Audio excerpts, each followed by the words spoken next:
നോക്കൂ വരുൺ, ഞാനിന്ന് എൻ്റെ കിട്ടിയ സമയം പ്രധാനമായും ഉപയോഗിച്ചത് ഡൽഹി ബേസ്ഡ് ആയിട്ടുള്ള സിഫോളജിസ്റ്റുകളുമായി സംസാരിക്കുന്നതിന് വേണ്ടിയിട്ടാണ്. നമ്മളിപ്പോൾ ഉദാഹരണത്തിന് അതിലേക്ക് പോകുന്നതിന് മുമ്പ് രണ്ട് ബ്ലോക്കുകളെ എടുക്കാം. ഈ രണ്ട് ബ്ലോക്കുകൾ ഇന്ത്യ ബ്ലോക്കും എൻ ഡി എയും. ഇന്ത്യ ബ്ലോക്ക് ചെയ്യുന്നത് അടുത്ത മാസം 1-ാം തീയതി, അതായത് 7ാം ഘട്ട പോളിംഗ് നടക്കുമ്പോൾ അവർ ഇന്ത്യ ബ്ലോക്കിൻ്റെ ഒരു യോഗം വിളിച്ചു ചേർത്തിരിക്കുന്നു എന്നുള്ളതാണ്. ഇന്ന് നമ്മൾ ദേശീയ മാധ്യമങ്ങൾ നോക്കിക്കഴിഞ്ഞാൽ ഇന്ത്യ ബ്ലോക്കിൻ്റെ ആ യോഗത്തിലേക്ക് മമതാ ബാനർജി പങ്കെടുക്കുമോ എന്നുള്ളത് സംബന്ധിച്ചുള്ള അഭ്യൂഹങ്ങൾക്ക് ഒന്ന് ആക്കം കൂട്ടാൻ വേണ്ടിയിട്ടാണ് ശ്രമിച്ചിട്ടുള്ളത്. പക്ഷേ യഥാർത്ഥത്തിൽ ഇന്ത്യ ബ്ലോക്ക് ചെയ്യുന്നത് എന്താണ്? അങ്ങനെ ഒരു യോഗം വിളിച്ചു ചേർത്തിട്ട് തങ്ങൾ ഒറ്റക്കെട്ടാണ് എന്ന് തെളിയിക്കാനും രാഷ്ട്രപതിക്കൊരു സന്ദേശം അയക്കാനുമാണ് എന്നുള്ളതാണ്. നോക്കൂ, ഒരുപക്ഷെ കേവല ഭൂരിപക്ഷമോ കിട്ടാത്ത ബി ജെ പിയെ സംബന്ധിച്ചിടത്തോളം ഏറ്റവും വലിയ ഒറ്റക്കക്ഷി എന്നുള്ള നിലയുണ്ടാകും. ആ ഏറ്റവും വലിയ ഒറ്റക്കക്ഷി എന്ന നിലയുണ്ടായാൽ മുമ്പ് 1990-കളിൽ കെ ആർ നാരായണൻ അങ്ങനെ ഒരു കീഴ്വഴക്കം സൃഷ്ടിച്ചിട്ടുണ്ട്. ഏറ്റവും വലിയ ഒറ്റക്കക്ഷിയെ ആദ്യം വിളിക്കുക.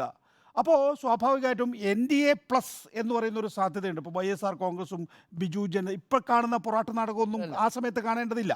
അപ്പോൾ എൻ ഡി എ പ്ലസ് എന്ന് പറയുന്ന ഒരു സാധ്യത ഉരുത്തിരിഞ്ഞു വരാനിടയുണ്ട് എന്ന് തിരിച്ചറിയുന്ന ഇന്ത്യ ബ്ലോക്ക് 1-ാം തീയതി യോഗം വിളിച്ചു ചേർത്ത് നൽകാൻ ഉദ്ദേശിക്കുന്ന, അതും നമ്മൾ ജനങ്ങൾക്കല്ല, രാഷ്ട്രപതി അടക്കമുള്ള ഉത്തരവാദപ്പെട്ടവർക്ക് നൽകാൻ ഉദ്ദേശിക്കുന്ന സന്ദേശം എന്ന് പറയുന്നത്, ഞങ്ങളിതാ ഒരു ബ്ലോക്കായിട്ടാണ് മത്സരിച്ചിട്ടുള്ളത്, ഞങ്ങളെ ഒരു ബ്ലോക്കായി തന്നെ കാണേണ്ടതുണ്ട്, കേവല ഭൂരിപക്ഷം ഇന്ത്യ ബ്ലോക്കിന് വരികയാണ് എങ്കിൽ ആദ്യം ഭൂരിപക്ഷം തെളിയിക്കാനുള്ള അവകാശം ഞങ്ങൾക്ക് കിട്ടണം എന്നുള്ളതാണ്. നോക്കൂ, അവിടെ വേറെ ചില പ്രശ്നങ്ങളുണ്ട്. ആരായിരിക്കും പ്രധാനമന്ത്രി സ്ഥാനാർത്ഥി തുടങ്ങിയ മറ്റു കാര്യങ്ങളൊക്കെ ഉണ്ട്. ഇപ്പോൾ നമ്മൾ കഴിഞ്ഞ ദിവസം തന്നെ വാർത്തയിൽ കണ്ടിട്ടുള്ളത് DMK ഇതുവരെ വകുപ്പുകൾ തീരുമാനിച്ചു കഴിഞ്ഞു എന്നുള്ളതാണ്. മമതാ ബാനർജി തങ്ങൾ ഇൻ്റഗ്രൽ പാർട്ടാണ് എന്ന് പറഞ്ഞുവെങ്കിൽ പോലും അവസാന നിമിഷം വരെ നമുക്കറിയാം പ്രധാനമന്ത്രി സ്ഥാനത്തേക്ക് മത്സരിക്കാനുള്ള ശ്രമം നടത്തുമെന്നുള്ളത്. അതേസമയം മറുഭാഗത്ത് എന്താണ്? NDAയിൽ നരേന്ദ്രമോദിയുടെ നേതൃത്വത്തിലുള്ള ആ സഖ്യത്തിൽ ഇവിടെ നമ്മളെല്ലാം സൂചിപ്പിച്ചതുപോലെ തന്നെ അവിടെയും ഞാൻ വേറൊരു കാര്യം ആവർത്തിച്ച് പറയാൻ ആഗ്രഹിക്കുകയാണ്. അതായത് നരേന്ദ്രമോദി എന്തുകൊണ്ടാണ് 1-ാമത്തെ ഘട്ടത്തിൽ സബ്കാ സാത്ത് സബ്കാ വികാസ് പറഞ്ഞത്? 2047 ഇന്ത്യ ഒരു വികസിത രാജ്യമാകുമെന്നും 2029 താൻ അധികാരം അവസാനിപ്പിക്കുന്നതിന് മുമ്പ് 3-ാമത്തെ സാമ്പത്തിക ശക്തിയായി ഒക്കെ പറഞ്ഞത്. ആ നിലയിലെ ഇന്ത്യയിലൊരു സുപ്രധാന ശക്തിയായി തങ്ങൾ വളർന്നിട്ടുണ്ട് എന്നും അദ്ദേഹത്തിന് നേരത്തെ കിട്ടിയിട്ടുള്ള ഫീഡ്ബാക്ക് അനുസരിച്ച് കേവല ഭൂരിപക്ഷമൊക്കെ നിസ്സാരമായി കടന്നു പോകാൻ കഴിയുമെന്നുള്ളതാണ്. നമ്മൾ കാണേണ്ടതെന്ന് വെച്ച് കഴിഞ്ഞാൽ, ഇപ്പോൾ എക്സിറ്റ് പോള്, ഇപ്പം ഡോക്ടർ അരുൺ ഈ മേഖലയിൽ പ്രവർത്തിച്ചിട്ടുള്ള ഒരാളാണല്ലോ. ഇപ്പം നമുക്കറിയാം 1-ാം ഘട്ടം എക്സിറ്റ് പോൾ കഴിഞ്ഞതിന് ശേഷം ആ മാധ്യമ സ്ഥാപനത്തിന് വേണ്ടിയിട്ടാണ് ആ പോൾ നടത്തുന്നതെങ്കിലും നരേന്ദ്രമോദിയുടെ കയ്യിലാണ് ഇന്ത്യയിലെ എല്ലാ പ്രധാനപ്പെട്ട ടെലിവിഷൻ മാധ്യമങ്ങളും നിൽക്കുന്നത്. അപ്പോൾ നരേന്ദ്രമോദിയെ സംബന്ധിച്ചിടത്തോളം വ്യക്തമായ ധാരണയുണ്ട്. ഇന്ത്യ ടുഡേയുടെ സർവേ എന്താണ്, NDTVയുടെ സർവേ എന്താണ്, മറ്റ് ടെലിവിഷൻ ചാനലുകളുടെ സർവേ എന്താണ് എന്നുള്ളത്. അതിനനുസരിച്ചാണ് അദ്ദേഹം ഗിയർ മാറ്റിയിട്ടുള്ളത്, ആക്സലേറ്റർ മാറ്റിയിട്ടുള്ളത്. നോക്കൂ, നമ്മൾ അതിൻ്റെ ഒരു അവരോഹണം ഇങ്ങനെ ഒന്ന് നോക്കുക. എന്താണ്? ആദ്യം നേരത്തെ പറഞ്ഞ പോലെ സബ്കാ സാത്ത് സബ്കാ വികാസ്, പിന്നെ അല്പം വർഗീയത പറഞ്ഞ് വോട്ടർമാരെ പോളിംഗ് ബൂത്തിലേക്ക് എത്തിക്കാനുള്ള ശ്രമം നടത്തി. പിന്നീട് അതും പോരാ എന്ന് കണ്ടപ്പം അവരുടെ മംഗലസൂത്രത്തിലേക്ക് കയറി പിടിച്ചു. അവരുടെ മംഗലസൂത്രത്തിലേക്ക് കയറി പിടിച്ചതിനും പോരാഞ്ഞിട്ടാണ് അദ്ദേഹം ദൈവീകമായിട്ടുള്ള പരിവേഷം എടുത്തണിയുന്നത്. ഈ ദൈവീകമായ പരിവേഷം എന്ന് പറയുമ്പോൾ നമ്മൾ കാണേണ്ടത്, എനിക്ക് ദൈവത്തിൻ്റെ ശക്തിയുണ്ട് എന്നൊന്നും അല്ല പറഞ്ഞിരിക്കുന്നത്. ഞാൻ ആദ്യം വിചാരിച്ചത് ജൈവികമായിട്ടാണ് ഞാൻ ഈ ഭൂമിയിൽ വന്നതെന്നാണ്. പിന്നീട് എൻ്റെ അമ്മയുടെ മരണത്തിന് ശേഷം ഉണ്ടായിട്ടുള്ള സംഭവവികാസങ്ങളിലൂടെ ഞാൻ മനസ്സിലാക്കി അങ്ങനെയല്ല ദൈവം എന്നെ അയച്ചതാണെന്ന്. എൻ്റെ അമ്മ എന്നെ പ്രസവിച്ചതല്ല എന്നാണ് അദ്ദേഹം പറയുന്നത്. നോക്കൂ, അങ്ങനെ പറയാനുള്ള ഒരു ധൈര്യം അദ്ദേഹത്തിന് 6-ാം ഘട്ടം കഴിയുമ്പോഴുണ്ടാകുന്നു എന്നുള്ളതാണ്. അങ്ങനെ പറയേണ്ട ധൈര്യം എന്നല്ല പറയേണ്ടത്, അങ്ങനെ പറയാനുള്ള ഒരു ഭയചകിതമായ അവസ്ഥ അദ്ദേഹത്തിന് 6-ാം ഘട്ടം കഴിഞ്ഞപ്പോഴുണ്ടാകുന്നതാണ്. അപ്പോൾ ഞാൻ അതാണ് നേരത്തെ ചൂണ്ടിക്കാണിച്ചത്. 2 ബ്ലോക്കുകൾ നമ്മുടെ മുന്നിലുണ്ട്. ആദ്യത്തെ ബ്ലോക്ക് ഇന്ത്യ ബ്ലോക്കായി നമ്മൾ എടുക്കുകയാണെങ്കിൽ വളരെ ആത്മവിശ്വാസത്തോടു കൂടി ആ ബ്ലോക്കിന് ഭൂരിപക്ഷം കിട്ടും എന്ന് അവർ കരുതുന്നു. എന്ന് വെച്ചാൽ അവരുടെ സിഫോളജിസ്റ്റൊക്കെ പ്രിഡിക്റ്റ് ചെയ്യുന്നത് അവർക്ക് ഭൂരിപക്ഷം കിട്ടുന്നതാണ്. മറുഭാഗത്ത് NDAയുടെ ഭൂരിപക്ഷം അവരെ സംബന്ധിച്ചിടത്തോളം തുലാസിലാണ് എന്നുള്ളതാണ്. NDA പ്ലസ് എന്ന് പറയുന്ന ഒരു സഖ്യത്തിന് മാത്രമായിരിക്കാം ഭൂരിപക്ഷം. ഏതായാലും ഒരു നമ്മൾ ഇപ്പോൾ നിഷ്പക്ഷമായി ചിന്തിക്കുന്ന സിഫോളജിസ്റ്റുകളെ എടുത്താൽ തന്നെയും ഒരു 10നും 30നും സീറ്റുകൾക്കിടയിൽ മാത്രമാണ് യഥാർത്ഥത്തിൽ ആശയക്കുഴപ്പമുള്ളത്. ബാക്കിയുള്ള സീറ്റുകളെക്കുറിച്ചൊക്കെ തന്നെ ഏകദേശമായി അവർക്ക് വ്യക്തമായി കഴിഞ്ഞിരിക്കുന്നു. ഇന്ന് പ്രധാനമന്ത്രി നരേന്ദ്രമോദി പറഞ്ഞ ഏറ്റവും പ്രധാനപ്പെട്ട കാര്യം എന്താണ്? ഞങ്ങൾ ബംഗാളിലാണ് ഏറ്റവും കൂടുതൽ വിജയം നേടാൻ പോകുന്നത് എന്നാണ്. നോക്കൂ, ബംഗാളിൽ ഏറ്റവും കൂടുതൽ സീറ്റ് നേടാൻ പോകുന്നത് ബംഗാളിലായിരിക്കില്ലല്ലോ. സ്വാഭാവികമായിട്ട് ഉത്തർപ്രദേശാണ്, അത് കഴിഞ്ഞതിന് ശേഷം മഹാരാഷ്ട്രയാണ്, ബീഹാറാണ്, അങ്ങനെയൊക്കെയാണ്. പക്ഷെ ബംഗാളിന് അതിന് ആക്കം കൊടുക്കുന്നത് എന്തുകൊണ്ടാണ്? ബംഗാളിലാണ് കൂടുതൽ എന്തെങ്കിലും കിട്ടാനുള്ള ശ്രമം നടത്താൻ സാധിക്കുന്നത് എന്നുള്ളതുകൊണ്ടാണ്. അതുകൊണ്ട് വലിയ മുൻതൂക്കം ബംഗാളിന് കൊടുക്കുന്നു എന്നുള്ളതാണ്. നമ്മൾ അമേരിക്കൻ പ്രസിഡന്റ് തെരഞ്ഞെടുപ്പിൽ കാണുന്ന ഒരു പ്രത്യേകത എന്ന് പറയുന്നത് സ്വിംഗ് സ്റ്റേറ്റ്സ്, അവസാനം സ്വിംഗ് സ്റ്റേറ്റ്സ് ആണല്ലോ പ്രസിഡന്റിനെ ഡിസൈഡ് ചെയ്യുന്നത്. ഈ ലോക്സഭാ തെരഞ്ഞെടുപ്പിലും സ്വിംഗ് സ്റ്റേറ്റ്, നേരത്തെ അരുണും ഉണ്ണിയും ഒക്കെ ചൂണ്ടിക്കാണിച്ചത് തന്നെ, എങ്കിൽ പോലും ഏറ്റവും ഒടുവിലുള്ള പ്രവചനം അനുസരിച്ച് മഹാരാഷ്ട്ര വളരെ പ്രാധാന്യമർഹിക്കുന്ന സംസ്ഥാനമായി മാറിയിരിക്കുന്നു എന്നുള്ളതാണ്. അവിടെ 48-ൽ 41 സീറ്റുകളാണ് കഴിഞ്ഞ ലോക്സഭാ തെരഞ്ഞെടുപ്പിൽ NDA നേടിയിട്ടുള്ളത്. BJPക്ക് 23 സീറ്റും ഉണ്ടായിരുന്നു.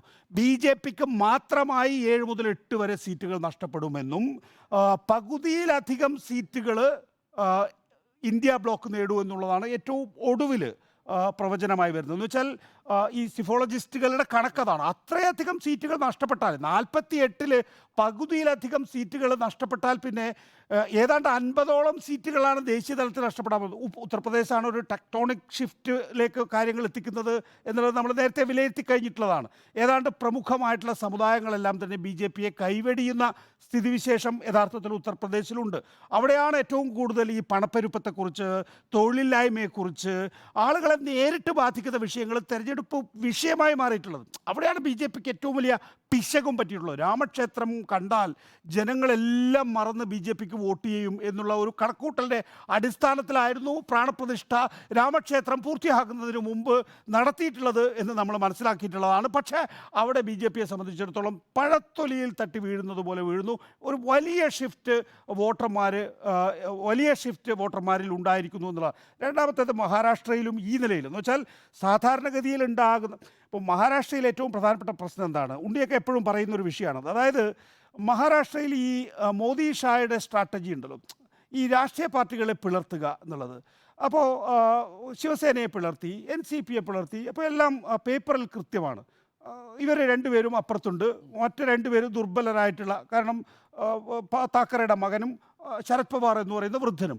അപ്പോൾ സ്വാഭാവികമായിട്ടും അപ്പുറത്തായിരിക്കുമല്ലോ എനർജറ്റിക് ആയിട്ടുള്ള നേതാക്കളുള്ളത്. പക്ഷെ ജനങ്ങൾ തിരിച്ചാ ചിന്തിച്ചത്. ജനങ്ങൾ താക്കറയ്ക്കൊപ്പം നിന്നു. നേരത്തെ കഴിഞ്ഞ ദിവസം ഉണ്ണി ചൂണ്ടിക്കാണിച്ചതുപോലെ ചരിത്രത്തിൽ ആദ്യമായി മുസ്ലിം വോട്ടുകൾ ശിവസേനയുടെ പെട്ടിയിൽ വീഴാൻ പോകുന്ന ഒരു ലോക്സഭാ തെരഞ്ഞെടുപ്പാണ് 2024 ലോക്സഭാ തെരഞ്ഞെടുപ്പ്. ശിവസേനയുടെ പെട്ടിയിൽ സൗത്ത് ഇന്ത്യക്കാർ വോട്ട് ചെയ്യാത്ത പാർട്ടിയാണ് ശിവസേന എന്ന് പറയുന്നത്. അവിടെ ഇപ്പം മുസ്ലിങ്ങൾ പോലും വോട്ട് ചെയ്യാൻ പോകുന്നു എന്നുള്ളത്.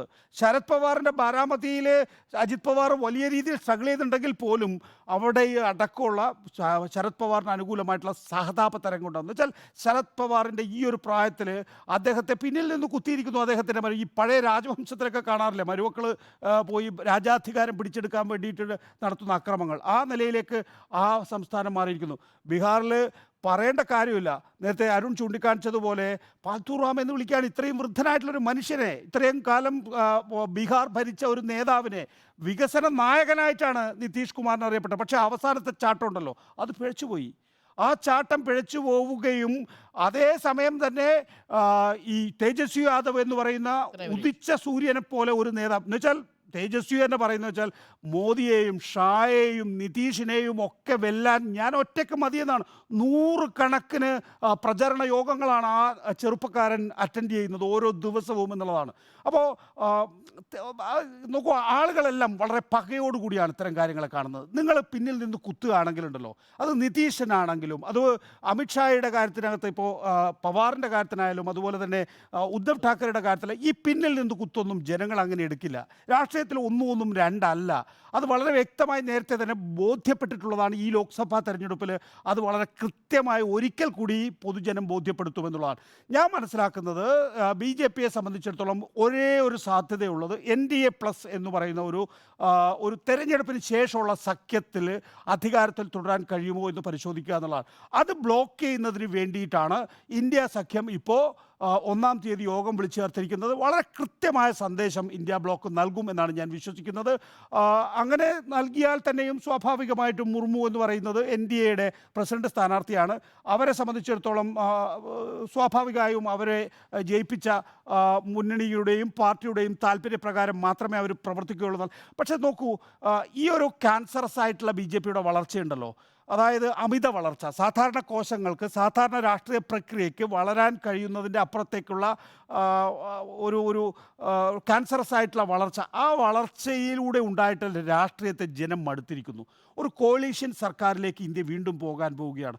എല്ലാവരോടും ഉത്തരവാദിത്തമുള്ള, എല്ലാവരോടും കൺസൾട്ട് ചെയ്യുന്ന, നേരത്തെ 2004-2009 കാലഘട്ടത്തിൽ UPA 1 സർക്കാർ ഇന്ത്യയിൽ ഉണ്ടായതുപോലെ ഒരു സർക്കാർ ഉണ്ടാകാനുള്ള സാധ്യത തെളിഞ്ഞു വരുന്നു എന്നുള്ളതാണ്. അത് അത്രേ ഇന്ത്യൻ ജനതയ്ക്ക് ചെയ്യാൻ കഴിയുള്ളൂ കേട്ടോ. ഇന്ത്യൻ ജനതയ്ക്ക് ഒരു സർക്കാരിനെ നീക്കം ചെയ്യാനേ സാധിക്കുള്ളൂ. അതിനപ്പുറത്തേക്ക് ആ പറയുന്ന ജനവിധിയെ അട്ടിമറിച്ച ചരിത്രം നമ്മൾ പല നിയമസഭകളിലും കണ്ടിട്ടുണ്ട്. അത് വീണ്ടും ഈ പറയുന്ന രാജ്യത്ത് തലസ്ഥാനത്ത് സംഭവിക്കുകയാണെങ്കിൽ അത് ഇന്ത്യൻ ജനത ഉത്തരവാദിത്തമുള്ളതല്ല. അപ്പോൾ അതിനെതിരായിട്ടുള്ള കരുതലാണ് ഒന്നാം തീയതിയത്തെ ഇന്ത്യ ബ്ലോക്കിൻ്റെ യോഗം എന്നാണ് ഞാൻ കരുതുന്നത്.